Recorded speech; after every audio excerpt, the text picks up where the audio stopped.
ফুলকে গাছগুলোতে খাবার দেব। এর জন্য আমি প্রথমে নিয়ে নিব গোবরের সার 2 মুঠো,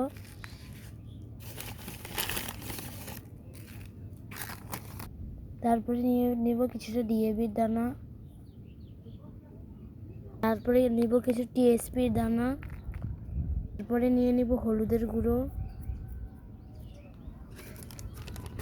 তারপরে নিয়ে নিব লাল পটাশ। এবার আমি এগুলোকে মিক্স করে নিব। খাবারগুলো মিক্স করার পর আমার মনে পড়লো যে আরেকটা খাবার দেওয়া বাকি আছে। আমি দিয়ে দিব আমি কিছু ছাইও কিন্তু গাছের জন্য ভালো। এবার এটাকে ভালো করে মিক্স করে নেব।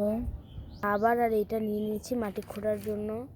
প্রথমে আমি এই টবে খাবার দেব, তার জন্য আমি মাটিটাকে ভালো করে খুঁড়ে নেব। মাটিটা ভেজা, তাই ভালো মতো খোঁড়া নেই। আমার বাবা সকালে পানি দিয়ে তুলে গেছে। এবার এই গাছের মাটিটাও খুঁড়ে নেব,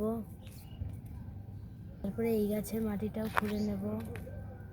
এবার দিয়ে দেব খাবার। এইগুলো 1 মুঠ করে সব গাছের গোড়ায় দিয়ে দিব ভালো করে। এরপরে আমি তোমাদেরকে রেজাল্ট দেখাবো, ফুলগুলো কি সুন্দর করে ফুটবে এই খাবারটা দেওয়ার পরে। তোমরাও ব্যবহার করতে পারো, এইটা খুব সুন্দর রেজাল্ট পাবে। আমিও এইগুলো ব্যবহার করে খুব সুন্দর রেজাল্ট পেয়েছি। সব গাছে ভালো করে দিয়ে দিলাম। আজকের ভিডিওটা একটু, সবাই ভালো থাকবেন আর রেজাল্ট পাওয়ার জন্য সাবস্ক্রাইব করবেন।